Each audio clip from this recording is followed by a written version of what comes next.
সবাইকে স্বাগত জানাচ্ছি ইয়েস্টারডেস ফোন কলের নতুন মৌসুম সিজন 2 এর আজকে দ্বিতীয় এপিসোড।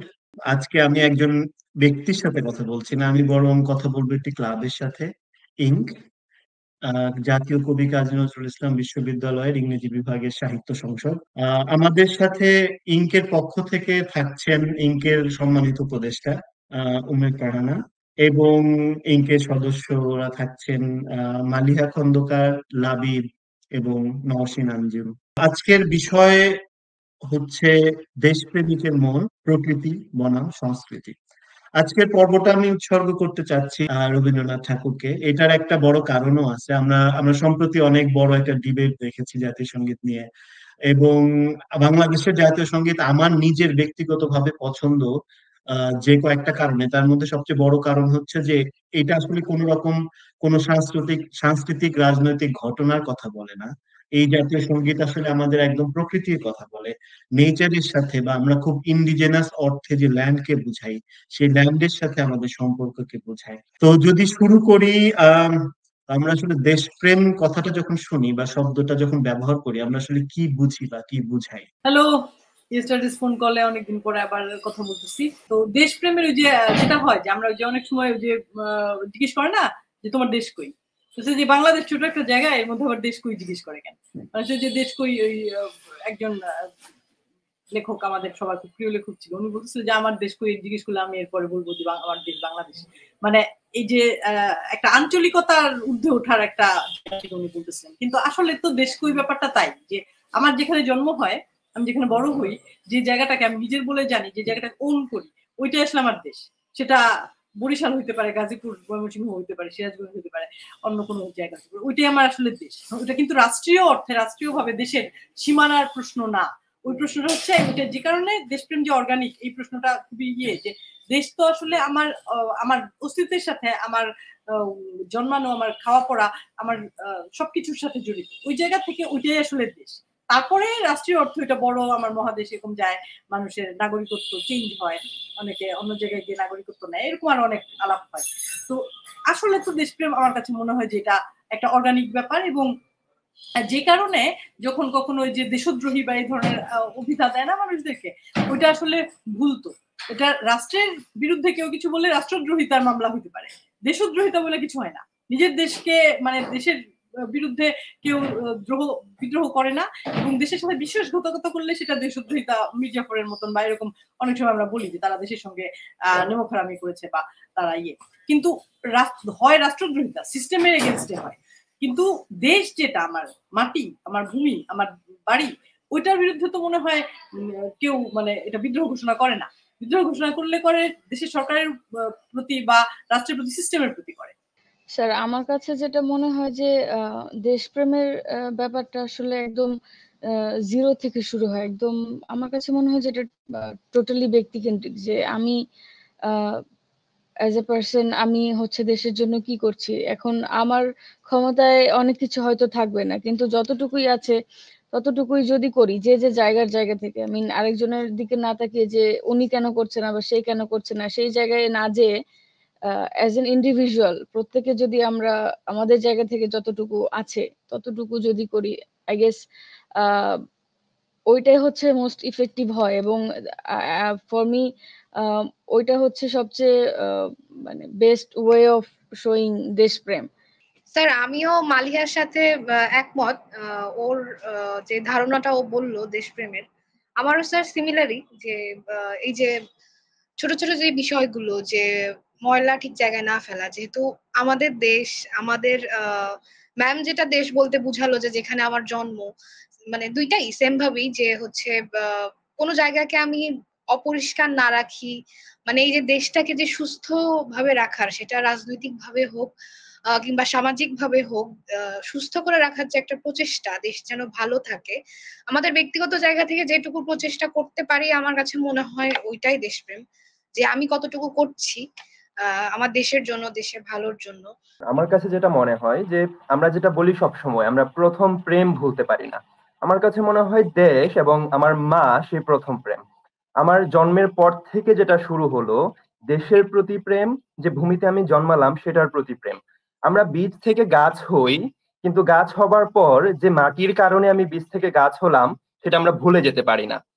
সেই দেশ সেই ভূমি যখন কষ্ট পাচ্ছে, সেই ভূমির জন্য আমি কতটুকু কি করতে পারছি সেটা হচ্ছে আমার মতে দেশপ্রেম। অর্থাৎ দেশপ্রেম বলতে আমার কাছে দেশের প্রতি নিবেদন। সেই নিবেদনটা আমি নানাভাবে প্রকাশ করতে পারি। একটা হতে পারে যে আমার দেশমাতৃকা কষ্টে আছে, আমি তখন তার জন্য কতটুকু কি করতে পারছি। আরেকটা হচ্ছে যে আপুরা যে বিষয়টা দেখালেন আসলে যে একদম ছোট জায়গা থেকে আহ আমি বিন্দুমাত্র কোনো হার্ম করছি কিনা দেশের প্রতি।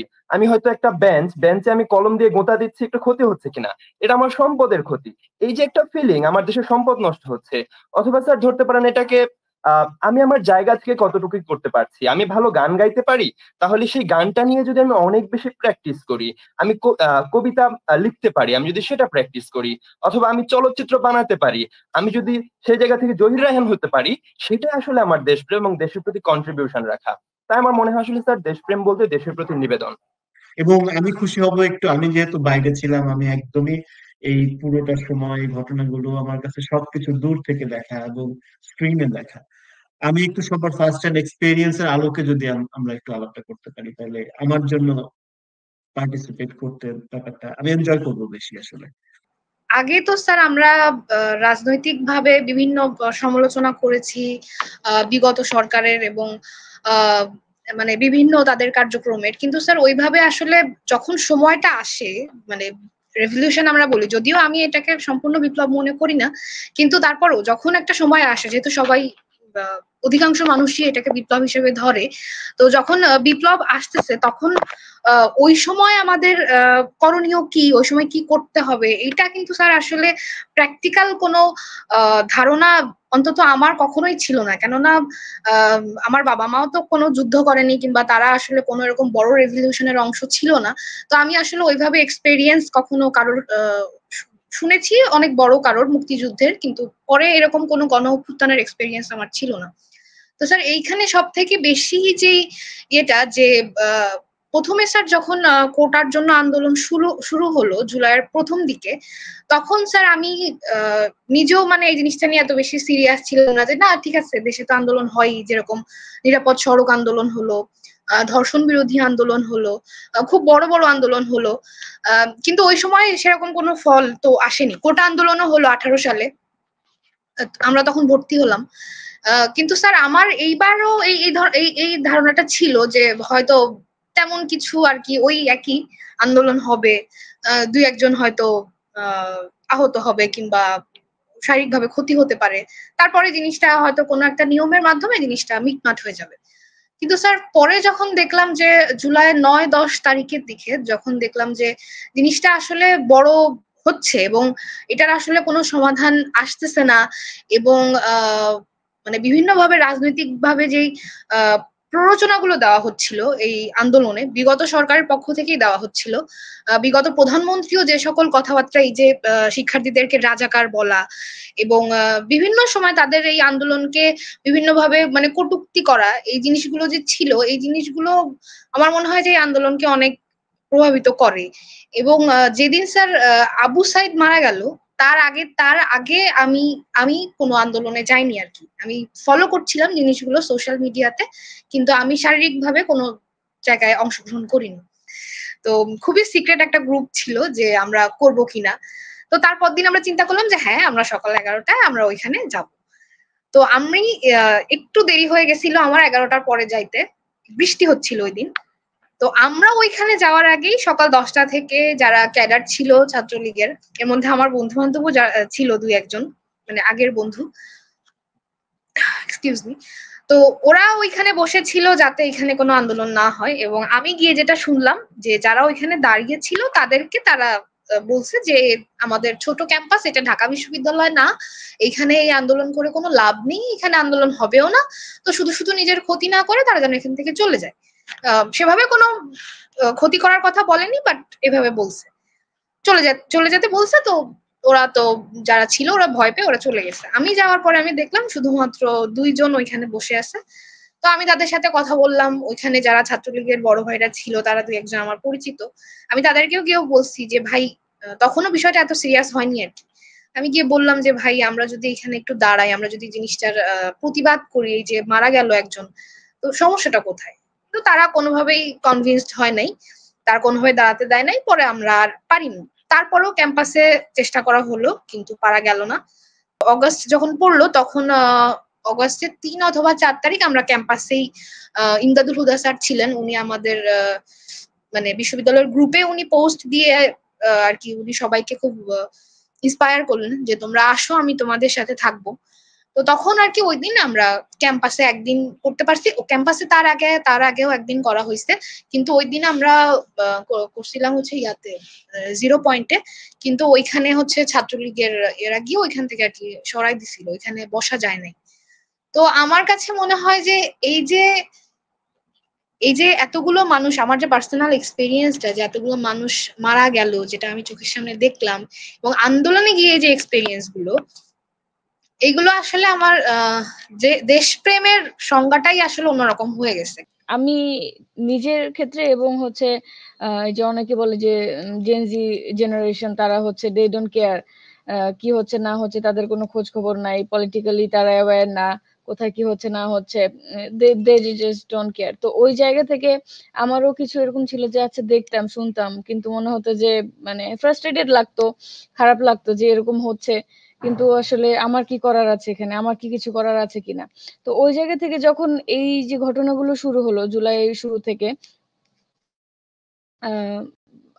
আমি পার্সোনালি যে চেঞ্জটা আমি নিজের মধ্যে খেয়াল করি সেটা হচ্ছে যে আমি আরো সচেতন হয়েছি। নিধি যেটা বললো যে সচেতনতাটা বেড়েছে, যে আসলে কি হচ্ছে, কি কারণে হচ্ছে, এটার পিছনে বা কারা এখানে দায়ী থাকতে পারে, বা কি ধরনের এখানে একটা পলিটিক্স কাজ করছে। তো এই যে পলিটিক্যালি অ্যাওয়ারনেস এর ব্যাপারটা আমার মনে হয় যে আমি নিজের মধ্যে দেখেছি ব্যক্তিগত ক্ষেত্রে, এবং আমার আশেপাশে যারা ফ্রেন্ডস আছে তারাও দেখেছে যে এই ব্যাপারটাতে তারা অনেক অ্যাওয়্যার হয়েছে, যে আসলেও কি হচ্ছে, খোঁজ খবর রাখছে, জানার আগ্রহ হয়েছে। যে তার উপর সবচেয়ে বড় একটা যেটা আমি খেয়াল করেছি যে এই যে ডোন্ট কেয়ার ভাবটা, যে আচ্ছা হোক, কি কি আর আমার আর কি করার আছে, এই ভাবটা অ্যাটলিস্ট মানে কিছুটা হলেও কমেছে, যে না আমার করার আছে, কি হচ্ছে না হচ্ছে আমাকে জানতে হবে, যে দেশে কি হচ্ছে, কারা কি সব করছে।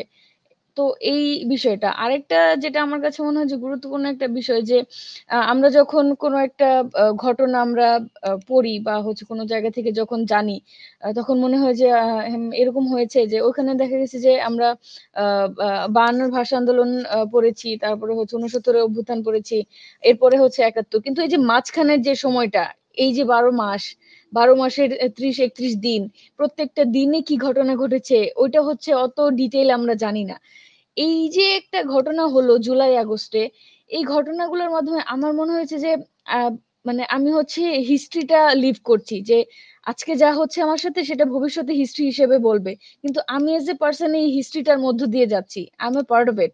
তো এই একটা মানে ফিলিংটা আমার কাছে মনে হয় যে খুব বেশি ইম্প্যাক্ট ফেলেছে আমার মধ্যে। তারপর যে নিধি বলছিল যে সরাসরি সম্মুখ সমরে যে পার্টিসিপেট করার ব্যাপারটা, আমি যদি বলি নিধির সাথে আমার মাঝখানে কথা হয়েছিল, নিধি বলছিল যে ক্যাম্পাসে কেউ নাই, কিছু করতে পারছি না আমরা, খুবই ফ্রাস্ট্রেটেড লাগছিল।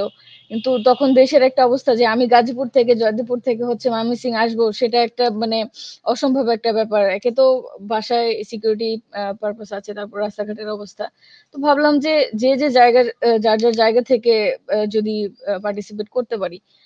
তো ওই জায়গা থেকে ফেসবুকে নিউজ শেয়ার করা বা হচ্ছে সবাইকে জানানো বা কথাবার্তা বলা, এটা ছিল। কিন্তু আহ, তারপরও দেখছিলাম যে আমাদের জয়দেবপুরে যেটা হয়েছে, যে ধাওয়া পাল্টা ধাওয়া হচ্ছে, অনেকে বের হচ্ছে, ইভেন আমার অনেক জুনিয়ররাও বের হচ্ছে, তারা যে ঝামেলার মধ্যে পড়ছে অনেক, মানে গাজীপুরে ঝামেলাটা মানে জয়দেবপুরে আহ মোটামুটি কনসিস্টেন্ট ছিল। তো আমার কাছে মনে হচ্ছিল বারবার যে খুবই অ্যাশেমড ফিল করছিলাম এবং গিল্ট ফিল হচ্ছিল, যে ওরা যাচ্ছে, আমি ওদেরকে কোনোভাবে হেল্প করতে পারছি না, বাসায় বসে থেকে শুধু আমার দেশপ্রেম আমি দেখাচ্ছি, এটা মানে খুবই একটা আহ মানে গিল্টি ফিল হচ্ছিল। আমার কাছে মনে হচ্ছে যে আমরা আমরা হয়তো দায়িত্বর ব্যাপারটাতেও ফোকাস করছি অনেক বেশি, এটা খুব গুরুত্বপূর্ণ। কিন্তু আমার কাছে ব্যক্তিগতভাবে মনে হয় দেশপ্রেম তো আসলে দায়িত্বেরও বাইরে অনেক কিছু। আহ যাই হোক, এই আলাপ তো পুরো পর্ব জুড়েই থাকবে, বাট আমরা একটু একটু স্পেসিফিক কনটেক্সটে একটু যেতে চাচ্ছি। যে এই যে জুলাই এবং আগস্ট মাসে যে ঘটনাগুলো ঘটলো, যে অভ্যুত্থান বা বিপ্লব আমরা যেই নামই বলি না কেন, সেটা আসলে এত বড় রাজনৈতিক ঘটনা, একই সাথে খুবই সাংস্কৃতিক ঘটনাও। এবং এই ঘটনা আসলে আমাদেরকে, প্রত্যেকটা ব্যক্তিকে কোনো না কোনো এক্সটেন্টে কিন্তু বদলে দিয়েছে। তো এই এক্সপেরিয়েন্স কি আমাদের কোনোভাবে দেশপ্রেমকে নতুন করে, মানে আমাদের মধ্যে যে দেশপ্রেম অলরেডি ছিল, সেটাকে কি নতুন করে রিকনস্ট্রাক্ট করলো? এটাকে কি বদলে দিল? এটাকে কি নতুন একটা এক্সপ্রেশন যোগ করলো? তো আমার দেশের প্রতি আর কি দায়িত্বটা এবং দেশের প্রতি প্রেমটা আমার মনে হয় যে তারপরে অনেক বেশি বেড়ে গেছে। এবং আমার মনে হয় যে আমি আরো বেশি সচেতন হয়েছি রাজনৈতিক বিষয়। যেরকম আগে আমার মধ্যে একটা প্রবণতা ছিল যে শুধুমাত্র যারা গভর্নমেন্টে ছিল, হ্যাঁ, যে তাদের ভুলগুলো চোখে পড়তো কিংবা হচ্ছে মানে বিরোধিতা করার একটা জায়গা সবসময় ছিল। তো এখন আমি চেষ্টা করি একটু রেশনাল থাকতে, যে ভালো জিনিসগুলো যাতে অ্যাড্রেস করতে পারি এবং যেগুলো ভুল হচ্ছে, যেগুলো হওয়া উচিত সেগুলো যাতে অ্যাড্রেস করতে পারি। কিন্তু এখন দেখা যায় যে আমরা আগেও দেখছি, এখনো দেখি যে আমাদের যে সোসাইটিতে আসলে মেয়েদের কথাবার্তা খুব বেশি যে একটা পাত্তা দেওয়া হয় এমন না। তারপরেও আর কি আমি নিজের জায়গা থেকে চেষ্টা করি যে যাতে জিনিসগুলো খারাপ হোক ভালো হোক সেগুলো যাতে অ্যাড্রেস করতে পারি এবং সচেতন থাকতে পারি এই বিষয়ে। হ্যাঁ নিধি, ধন্যবাদ। এবং তুমি খুব গুরুত্বপূর্ণ দুইটা পয়েন্ট এখানে আনছো, এই যে নিজের যে একটা একটা বোঝাপড়া এবং নিজের জায়গা থেকে পলিটিক্যাল কনসিয়াসনেস, এবং পরে যে আমরা রিফরমেশনের কাজ করছি, সেখানে আসলে কি নারীদের পার্টিসিপেশন কমে যাচ্ছে, এবং সেটা কি কারণে হচ্ছে? যদি নতুন বাংলাদেশ গড়তে হয়, আমাদের যেহেতু বৈষম্য বিরোধী ছাত্র আন্দোলনের ব্যাপারটা ছিল যে বৈষম্য থাকবে না, তো এখানে যে নারীদের প্রতি যে একটা বৈষম্য, একটা ইউনিভার্সাল জায়গা, এখানে সবখানেই সব দেশে সব যুগে সব ধর্মে এরকম ভাবে মানে যে নারীকে সেকেন্ড ক্লাস সিটিজেন হিসেবে দেখার যে জায়গাটা থাকে, এটা বিরুদ্ধে তো সারা জীবনে কথা বলে আসছে, নারীবাদের কথা বলে আসছে, অনেক কথা বলে আসছে। এখানে আমার কাছে মনে হয় যে নতুন সংবিধান বা বাংলাদেশে নতুন যাই নিয়ম আসবে, যাই আসবে, এখানে একটা আকাঙ্ক্ষা বা আমাদের আশার জায়গা যেটা থাকবে সেটা হচ্ছে যে নারীর অধিকার নিশ্চিত করা। নারীর অধিকার নিশ্চিত করার ক্ষেত্রে আমি একটা বিষয়কে খুব জরুরি ভাবি, সেটা হচ্ছে যে সম্পত্তির অধিকার। কারণ you have to have money to do anything, even if you want to be a fiction writer, যেটা ভার্জিনিয়া উলফ বলছিল, যে হাতে কিছু টাকা পয়সা থাকা লাগবে, নিজের ঘর থাকা লাগবে, এরকম একটা ব্যাপার। তো এই যে নারী যে ঐতিহাসিকভাবে গরিব দরিদ্র, তার কারণটা কি? কারণ হচ্ছে যে সম্পত্তিতে অধিকার দেওয়া হয় না। এবং ইভেন ধর্মীয়ভাবে যেখানে বলা হয়েছে যে দেওয়া হবে, যেমন ইসলাম ধর্ম একটা অংশ নারীকে দিতে হয়, কন্যা সন্তানকে, কিন্তু সেটাও খুবই থিওরিটিক্যাল। প্র্যাকটিক্যালি নারীরা সম্পত্তির অধিকার পায় না। তো আমাদের হচ্ছে এরপরে সংবিধান হোক বা সংসদে বিল পাস করে যেমনে হোক, সেটা হচ্ছে যে আমাদের নারীরা যে সম্পত্তির অধিকারটা পাবে, এটা যদি নিশ্চিত করা যায়, এটা নিশ্চিত করতে পারতে হবে। এটা একটা মানে সামগ্রিকভাবে সবার কনসার্ন হওয়া উচিত আমি মনে করি। তার উপর সবচেয়ে বড় একটা যেটা আমি খেয়াল করেছি যে এই যে ডোন্ট কেয়ার ভাবটা, যে আচ্ছা হোক কি আর আমার আর কি করার আছে, এই ভাবটা অ্যাটলিস্ট মানে কিছুটা হলেও কমেছে, যে না আমার করার আছে, কি হচ্ছে না হচ্ছে আমাকে জানতে হবে। এই যে একটা ঘটনা হলো জুলাই আগস্টে, এই ঘটনাগুলোর মাধ্যমে আমার মনে হয়েছে যে মানে আমি হচ্ছে হিস্ট্রিটা লিভ করছি, যে আজকে যা হচ্ছে আমার সাথে সেটা ভবিষ্যতে হিস্ট্রি হিসেবে বলবে, কিন্তু আমি এজ এ পার্সন এই হিস্ট্রিটার মধ্য দিয়ে যাচ্ছি, I M A part of it. তো এই একটা মানে ফিলিংটা আমার কাছে মনে হয় যে খুব বেশি ইম্প্যাক্ট ফেলেছে আমার মধ্যে। আমি লাবিবকেও একটু বলবো যে এই দু একটা এপিসোডই আমাদের সাথে শেয়ার করতে, এবং এরপরে ফারনা ম্যাডামকেও আমি বলবো যে আমাদের যে এই আপনার ব্যক্তিগত জায়গা থেকে যে কি ধরনের এপিসোডের মধ্যে দিয়ে আপনার যেতে হয়েছে।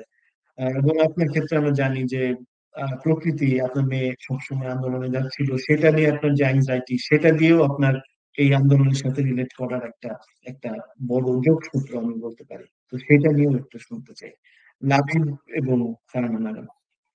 একদিনের ঘটনাটা বাদে, যে বিশেষ একটা শুক্রবার, যে শুক্রবারে আসলে 4-5 জন মানুষ মারা গেল, ওগুলো বাদে আসলে খুব বেশি ম্যাসাকার অবস্থা হয় নাই। ককটেল, টিয়ার শেল নিক্ষেপ ধরেন অথবা ধাওয়া পাল্টা ধাওয়া, এই ধরনের ছোটখাটো বিষয় হয়েছিল। এপিফেনির বিষয়ে যদি বলতে চাই স্যার, আমি দেখছিলাম যে আমি যখন আন্দোলনে গিয়েছি, সবাই আশেপাশে ধরেন রিক্সাওয়ালা ধরেন অথবা সাধারণ দোকানদার ধরেন, তারা আসলে ফ্রিতে পানি দিচ্ছিল। এই যে সবার একটা কালেকটিভনেস, সবাই আসলে এক ভাবা, আমরা এখানে কেউ আলাদা না, সবাই আসলে একই উদ্দেশ্যে এসেছি, এই বিষয়টা আসলে খুব ভালো ব্যাপার ছিল। আমি যদি আমার ব্যক্তিগত এক্সপেরিয়েন্সটা বলি যে আন্দোলনে কিভাবে গিয়েছিলাম, যেহেতু ছুটি দিয়ে দিয়েছিল বিশ্ববিদ্যালয়, আমি আমার গ্রামের বাসা যেটা গফরগাঁও চলে গিয়েছিলাম। তো সেখান থেকে যেহেতু আব্বু আম্মুর সাথে আছি, ওনারা খুব ভয় পাচ্ছিলেন যখন দেখা গেল যে ঢাকা বিশ্ববিদ্যালয়ে খুব বেশি ধস্তাধস্তি হলো, নারীদেরকে পর্যন্ত নানাভাবে আঘাত করা হলো। এগুলো দেখে আসলে তারাও খুব ভয় পাচ্ছিলেন, কিন্তু আমার যেটা হচ্ছিল, আমি আসলে এগুলো দেখে নিজেকে ক্ষমা করতে পারছিলাম না যে আরেকজন হয়তো কোনোভাবে ঝামেলার শিকার হচ্ছে আর আমি বাসায় বসে প্রিভিলেজড আছি, এটা মেনে নিতে পারছিলাম না। আমার বেশ কয়েকটা রাত নির্ঘুম গিয়েছিল নিজেকে ক্ষমা করতে না পারার কারণে মূলত। তারপর যেদিন আবু সাইদ মারা গেল, এরপর থেকে আসলে বিষয়টা ধরে রাখার মতো ছিল না। ওই রাতটা অলমোস্ট আমি ঘুমাইতে পারি নাই। পরের দিন সকালে যেটা হলো, আমি ভাবলাম আমার যেতে হবে, যে কোনো ভাবে যেতে হবে। তখন আমি আব্বু আম্মুকে বললাম যে আজকে তো খেলা আছে অনেক বড় একটা, বাইরে বেরোতে হবে, এই জন্য আমি যাচ্ছি। তো আমি খুব সকালে উঠে চলে গেলাম। আসলে আমি মূলত ময়মনসিংহে গিয়েছি, গফরগাঁও থেকে ময়মনসিংহ 40-50 কিলোমিটার দূরত্ব। তো আমি ময়মনসিংহে গিয়েছি, আন্দোলন করেছি। আম্মু মাঝখানে ফোন দিয়েছে, কি করছো? আমি বলছি খেলা তো একটু বড়, সবাই খাওয়া দাওয়ার আয়োজন করেছে, দেরি হবে। তো সবশেষে আমরা আসলে এইভাবে যতবার আন্দোলনে গিয়েছি, আমি খেলার কথা বলে যেতে হয়েছে। আর যদি আরেকটা অভিজ্ঞতা বলি স্যার, আহ ঘরে বসে যখন ইন্টারনেট ব্ল্যাকআউট চলছিল, তখন আর কিছু যেহেতু করার ছিল না, আমার এক ফ্রেন্ড থেকে গেম অফ থ্রোনস আমি দেখা শুরু করলাম। আসলে আমি হচ্ছে একদিকে বাংলাদেশে গেম অফ থ্রোনস মঞ্চায়িত হচ্ছে, অপরদিকে আমি টিভিতে দেখছি। আমি দেখতে পাচ্ছি একদিকে হচ্ছে সার্সি ল্যানিস্টার তার ক্ষমতার জন্য অর্থনীতি বলেন, দেশের মানুষ বলেন, কোনো কিছু ধ্বংস করে দিতে পিছপা হচ্ছে না।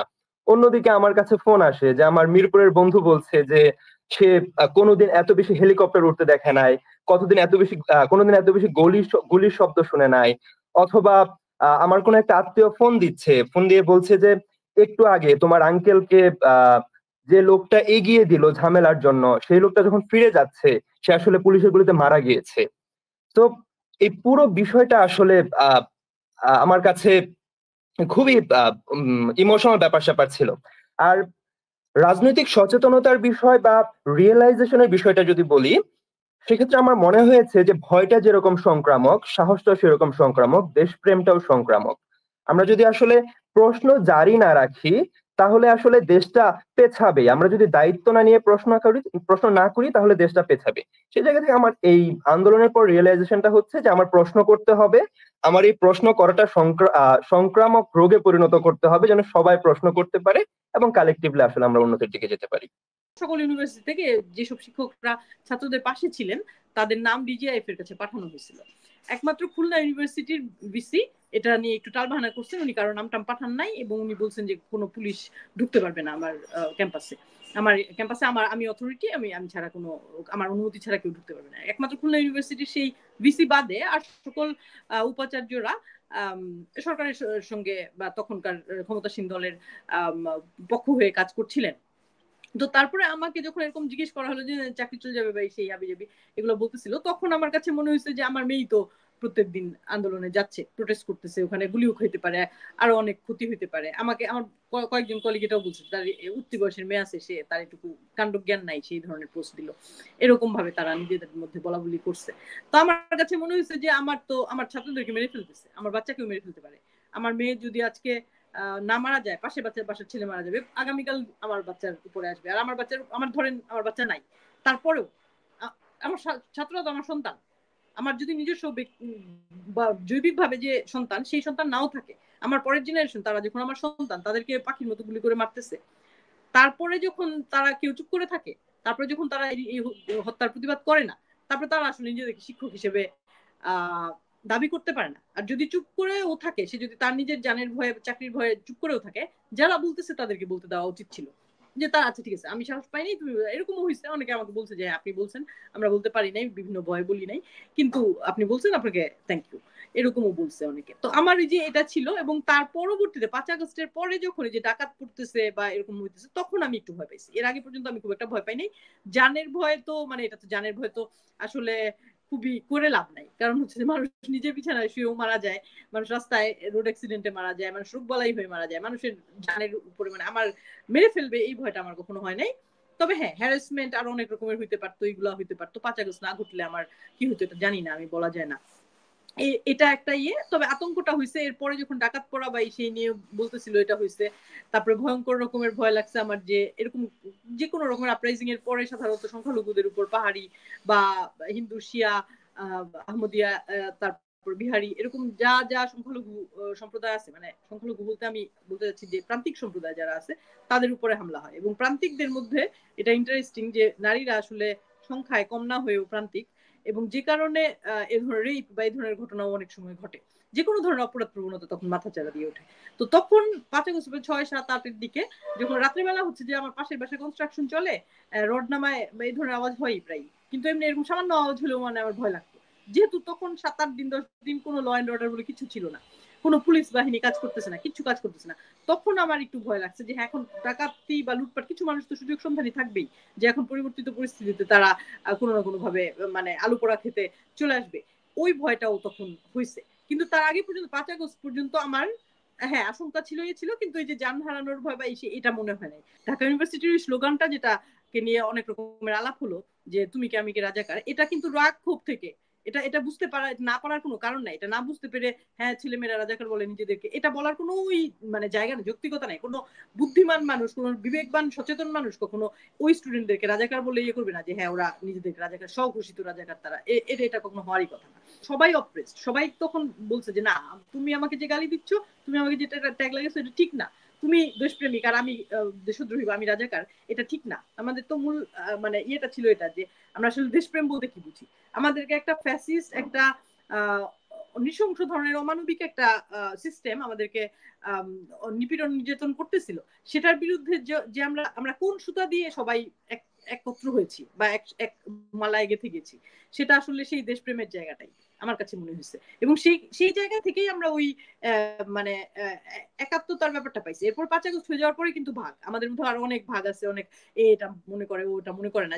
যেই প্রশ্নটা আমি তুললাম যে নারী কোটা উঠায় দেওয়া কি আসলে ঠিক হয়েছে কিনা, এই বিষয়ে আমি জানি অনেকে একমত হবে না, এরকম নানান বিষয়ে আমাদের দ্বিমত থাকবে অনেক রকমের, কারণ আমরা আসলে হোমোজিনিয়াস একটা না, যেটা অনেকে মনে করে যে হ্যাঁ পাকিস্তানে নৃতাত্ত্বিক আছে, বেলুচিস্তানের লোক আর এর লোক আরেক রকম, ইন্ডিয়াতে আছে গুজরাটের মানুষ আর তাদের নৃতাত্ত্বিক বৈশিষ্ট্য বা তাদের জাতিগত ভাষা, খাওয়া দাওয়া, সংস্কৃতি আলাদা, আমাদের এখানে তা না, আমরা একটা হোমোজিনিয়াস গ্রুপ, এটা আমরা মনে করি। কিন্তু আসলে আমরা হোমোজিনিয়াস গ্রুপ না, আমাদের মধ্যেও আরো অনেক ভাগ, রাজনৈতিক বলেন, ধর্মভিত্তিক বলেন, পলিটিক্যাল ভিউ, অনেক ভাগ আছে। কিন্তু সেই ভাগগুলো ভুলে গিয়ে আমরা আসলে 5 আগস্টের আগে একত্র হয়েছিলাম ওই দেশপ্রেমের জায়গা থেকে। তো দেশপ্রেমের কিন্তু ধরেন আমরা যে অর্গানিক সংজ্ঞা থেকে যদি সরেও আসি, আমরা যদি সামাজিক রাজনৈতিক সংজ্ঞাতে যাই, সেখানে কিন্তু খুব গুরুত্বপূর্ণ কিছু বিষয়, যেমন 71 সালে আমরা মুক্তিযুদ্ধ কেন করেছিলাম, সেটাও কিন্তু বৈষম্যের বিরুদ্ধে।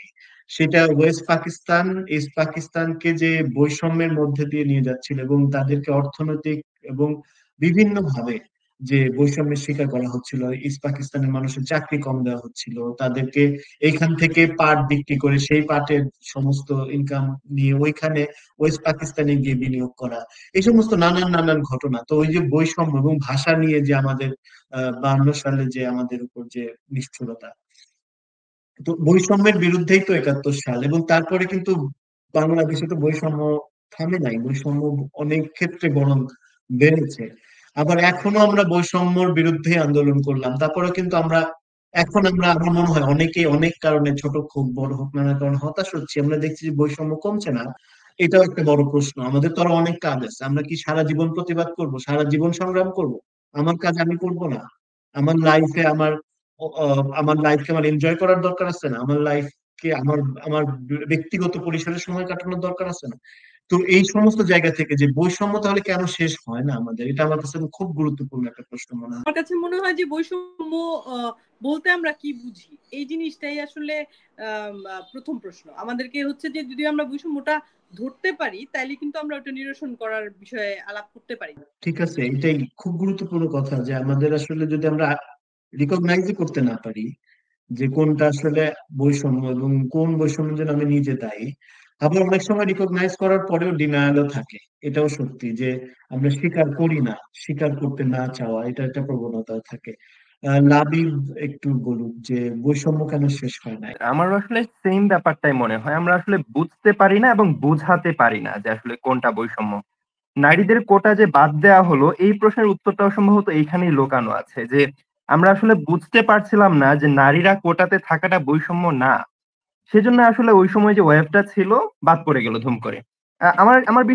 আমি বিশ্বাস করি যে এই ওয়েভটা যদি না থাকতো যে কোটা কমাইতে হবে, ওই ওয়েভ না থাকলে আসলে নারী কোটা বাদ হতোই না। কারণ এটা বৈষম্যের মধ্যে পড়ে না। হ্যাঁ, এটা খুবই আমি একমত। বৈষম্য তো দূর, হয়তো কোনোদিন হয় না, পৃথিবীর সব জায়গায় সবখানেই বৈষম্য থাকে, কিন্তু বৈষম্য তো কমবে কোনো না কোনো জায়গায়। সেটা অ্যাটলিস্ট অ্যাপারেন্টলি চোখের দেখার কমাও তো কমতে হবে, কিন্তু আমাদের তো কমে না, আমাদের শুধু বাড়তে থাকে। এটাই আমাদের দুঃখ, এবং আমাদের একটার পর একটা সংগ্রাম করে যেতে হয়। এই একবার 71 সালে করব, 90 সালে একবার করব, 24 সালে একবার করব, আবার না জানি কবে করতে হয়। এই ভয় তো আমাদের আছে। এই ভয়টা তো আসলে অমূলক না। হ্যাঁ, আরেকটা সবাই জিনিস মনে আমি হয় এটা লিখতেছে। ইয়েতে বলছিলাম যে 7%-এর মধ্যে 5%, আর আগে ছিল 30%, 56-র মধ্যে 30, 56%-এর মধ্যে 30% যত রেশিও হিসাবে কিন্তু মুক্তিযোদ্ধা কোটা আরো বেড়ে গেছে। হ্যাঁ, 7-এর মধ্যে 5% হয়ে গেছে।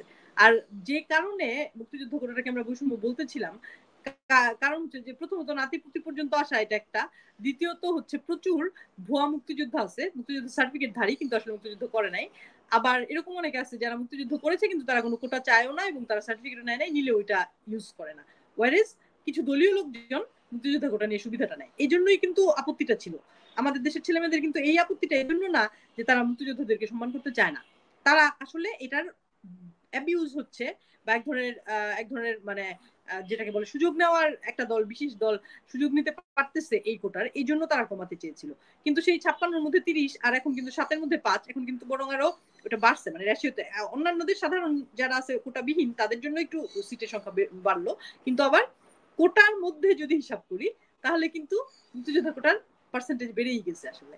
একদম শেষে চলে যাই এবং প্রশ্নটা ফারহানা অলরেডি তো ম্যাডামকেই চলে করি গেছে। যে আহ, এই পরিবর্তিত পরিস্থিতিতে ক্যাম্পাসও বদলে গেল, এবং এখন আসলে ইনকের ভবিষ্যতে বা সম্প্রতি কোনো পরিকল্পনা আছে কিনা? ইক তো তুমি যাওয়ার পরে হয়ে গেছে, তুমি যাওয়ার পরে মোটামুটি একটু ঝিমিয়ে পড়েছে। ঝিমিয়ে পড়েছে, আমি কিন্তু সময় এখন দিতে তো পারতেছিলাম আমার না। কাছে মনে হয় যে ইনকের অনেক কিছু করার আছে, বিশেষ করে হ্যাঁ, এই এখনো যে অনেক যে কিছু করার। আলাপগুলোর কথা আমরা বললাম, যে বোঝাপড়া তৈরি করা, মানুষের যেমন কথা বলার যে আমাদের মানে যেটা সবাই অনেকে স্বীকার করতে চায় না, এখন অনেক সমস্যা দেখে বলতে চেষ্টা করে যে কি আর হইলো, কি আর এমন ভালো হইলো। কিন্তু একটা বড় পরিবর্তন যে হইলো যে আমরা কথা বলতে ভয় পাই কথা না, বলতে কারো পারতেছি, নাম হ্যাঁ। নিতে ভয় পাই না। মত এই প্রকাশের সময়টা স্বাধীনতা কি বা কিভাবে কাজে লাগাবে? এই যে ভয়হীনতা, লিস্ট মত প্রকাশের ক্ষেত্রে যে ভয়হীনতা তৈরি হলো, এইটাকে কিভাবে কাজে লাগাতে চায়? ইঙ্ক বা যে কোনো অর্গানাইজেশন এখন যেটা মানে হইতে পারে যে আমার কাছে মনে হয় যে আমরা এখন আলাপগুলো তুলতে পারি। মানে একমত তো আমরা আসলে হইতে পারবো না, সবাই একমত হবে না কখনোই, কিন্তু আলাপগুলো আমরা তুলতে পারবো হয়তো বা বিনা দ্বিধায় বা বিনা ভয়ে হয়তো বা তুলতে পারবো। মানে যেটা হচ্ছে গিয়ে যে কিছু ক্ষেত্রে আমরা কিছু বিষয় নিয়ে কথাই বলি না, কখনো কথা বলি নাই, কারণ হচ্ছে যে কার অনুভূতিতে লেগে যায়। তো এখন এই জায়গায় প্রথম একটা ভয় ছিল হচ্ছে যে সিস্টেমের দিক থেকে যেটা ভয় থাকে, এই চাকরি যাওয়া যান যাওয়া টাইপের গুন্ডামির মোস্তানির ভয় থাকে। আরেকটা ভয় আছে যে করা, মানে কারোর অনুভূতিতে আঘাত লাগবে বা আমি নিজেই বৈষম্যকারী হয়ে গেলাম কিনা এটা বলতে গিয়ে, এটা একটা ভয়। তো ওই ভয়টাও আসলে মানে ওইভাবে আমাদের মনে হয় এই চর্চাটা তো নাই হয়ে গেছে দেখে কথা বলার, যেহেতু কনভারসেশন চলে না আমাদের এখানে, মত চাপিয়ে দেওয়া চলতেছিল এতদিন ধরে। তো এই জন্য আমার মনে হয় যে এই ভয়টা থেকে বের হওয়ার জন্য যে এটাও করতে হবে যে আসলে আমি এটা বলে কাউকে আঘাত করতেছি কিনা, এটা আমি বললে কোনো হচ্ছে গিয়ে কোনো বিশেষ গ্রুপ বা কোনো বিশেষ ধর্মের মানুষ কোনো কেউ হচ্ছে কিনা, এটা নিয়ে আমাদের নিজেদের সচেতন হওয়াটা দরকার আছে। আবার এট দ্য সেম টাইম ওই করাটাও, মানে যে বলতে পারাটাও যে আমি আমি মনে করি যে এই জিনিসটা এটা এরকম ভাবে হওয়ার কথা না। তো এই ডায়ালগস গুলো যদি উঠানো যায়, যেগুলো মানে কিছুটা বলা যেতে পারে যে সেন্সিটিভ বা সংবেদনশীল কিছু ছিল, যে এই যে জাতীয় সঙ্গীত নিয়ে যখন আলাপ হইলো, জাতীয় সঙ্গীতের একজন কেউ বলছে, ভুইফোর কেউ একজন এসে বললো জাতীয় সঙ্গীত পাল্টাইতে হবে, তো দুনিয়ার সব মানুষজন উত্তেজিত হয়ে গেল। এটা আসলে ঠিক না, এটা নিয়েও আমাদের করতে হবে। আমার মনে হয় আরেকটা জিনিস যে আমাদের ইস্যুস গুলোর মধ্যে প্রায়োরিটিও ঠিক করতে পারতে হবে। আমাদের এখন বাজার সিন্ডিকেট ভাঙা বেশি দরকার, নাকি আমাদের এখন এই মানে কালচারাল ওয়ারে যাওয়ার বেশি দরকার, এগুলোও আমাদের আসলে ঠিক করতে হবে। কারণ মানুষ খেতে পাচ্ছে না, মানে জীবনটা তো সবার আগে। যে কারণে জুলাই আগস্ট অভ্যুত্থান, যে মানুষ মরে যাচ্ছে দেখে তখন সবাই গা ঝাড়া দিয়ে উঠছে যে হ্যাঁ তাই তো, মেরে ফেলতেছে। সেম ওরকম এখন আমরা যদি না খেতে পেয়ে মারা যাই, সাধারণ মানুষ যদি দারিদ্র সীমার নিচে যারা আছে তারা মানে ডাল ভাত পর্যন্ত জুটাইতে না পারে, তখন আমি আমার কালচারাল ওয়ার্ড দিয়ে বা আমি আর্ট লিবারেল ইয়ে দিয়ে আমি কি করবো, প্র্যাকটিস দিয়ে আমি কি করবো? আমার তো আসলে মূল এখন দরকারটা হচ্ছে যে এই গুন্ডামি মস্তানি বাদ দিয়ে সিন্ডিকেট ভেঙে বাজারের স্থিতিশীলতা সৃষ্টি করা বা মানে আনতে চেষ্টা করা। তো এগুলোও আমার মনে হয় প্রায়োরিটি হিসাবেও আমাদের বুঝতে হবে আসলে যে কোনগুলো আমাদের প্রায়োরিটি এখন। তো আমাদের আলোচনা প্রায় শেষের দিকে। খুব এনজয় করলাম অনেক দিন পর ইঙ্কের আহ, সাথে কথা বলা, এবং ইঙ্ক আমার নিজের খুবই পছন্দের একটা প্ল্যাটফর্ম, এবং আমার কাছে মনে হচ্ছে যে ডিপার্টমেন্টে আমাদের আহ, খুব ভালো কিছু সময় কেটেছে। আর যদি সব বাদও দেই, এই কাজ করতে যাওয়া এবং কথা বলা, এবং আমাদের অনেক গেস্ট এসছে বিভিন্ন সময়, তো ইঙ্কের জন্য সব সময়ের জন্য শুভকামনা, এবং আমিও অপেক্ষায় আছি কবে আবার যে ইঙ্কের সাথে তুমি কাজ করতে পারবো। এরপরে ইঙ্কের কর্মীদের জন্য একটা দিক নির্দেশনা দিয়ে দাও যে তারা যেন উদ্বুদ্ধ হয়, এসে বলে টলে যে আমরা প্রোগ্রাম করতে চাই। হ্যাঁ, এবং আমি বাকি অবশ্যই আশা বাকি করব যে এই পরিবর্তিত পরিস্থিতি এবং আইডিয়াস এই গুলো যে আমাদের এখন কথা বলা যাচ্ছে, এবং এখন আসলে অনেক বিষয় নিয়ে কথা বলা খুব জরুরিও আমাদের। অনেক এখন সবচেয়ে জরুরি হচ্ছে আমাদের তো সেই কমন শত্রু যখন নাই, আমাদের এখন নিজেদের বোঝাপড়াগুলো খুব জরুরি। কিভাবে বৈচিত্র্য শুনতে যত ভালো লাগে, বৈচিত্র্যকে টলারেট করা কিন্তু হ্যান্ডেল এত করা। সহজ না। সেটার জন্য যে প্রস্তুতি প্রয়োজন, সেটার জন্য যে বোঝাপড়া প্রয়োজন, আমি মনে করবো যে ছোট পরিসরে হলেও এই আলাপগুলো এবং এই মানুষের সাথে কথা বলা, কনভারসেশন গুলো শুরু করবে। এবং এই আড্ডা, আমরা যে আড্ডার কথা বলি, এই আড্ডা অর্থেই হোক, ইংলিটারি আড্ডা বা অন্য আড্ডা। তো ইনকের জন্য শুভকামনা। আমি আজকে জাস্ট শেষ করতে চাচ্ছি যে আমি মে মাসে যখন বাংলাদেশে যাচ্ছিলাম অনেকদিন পর, বা প্রথমবার এত দূর থেকে দেশে ফেরা, তো তখন আমার কিছু অনুভূতি হচ্ছিল দেশপ্রেম নিয়ে। এবং সেটা আসলে খুব বেশি রবীন্দ্রনাথের আমার সোনার বাংলা আমি তোমায় ভালোবাসি দ্বারা ইন্সপায়ার্ড। আমি সেই অংশটুকু ছোট্ট করে পড়ে আজকের আলোচনা এখানে শেষ করছি। সবাইকে অনেক ধন্যবাদ। আবারও কথা হবে। ইনশাআল্লাহ। দেশপ্রেম বোধহয় ভিন্ন কিছু, আমার কাছে বাংলাদেশ বরং অনিবার্য এক জৈবিক পরিচয়। এমন এক অতল মায়ায় দেশটাকে আমি শরীর দিয়ে অনুভব করি। এর জলজ ভূমি, বৃক্ষ, নদী, রোদের সাথে মিশে যেতে পারি এত সহজে। সচেতন মন পার্সোনিফাই করতে না চাইলেও বাংলাদেশ নিয়ে এই বয়সে এসে আমি একান্তে বসে যখনই কোনো চিন্তা করি, প্রবল দুঃখ কাতর বন্ধুর মতো লাগে তাকে। বাংলাদেশি সবুজ বাতাস মনের ভেতর ভাসতে থাকে, আর শৈশবে ভালো লাগা সমস্ত সুর হাহাকারের মতো বেজে ওঠে কানে। ধন্যবাদ।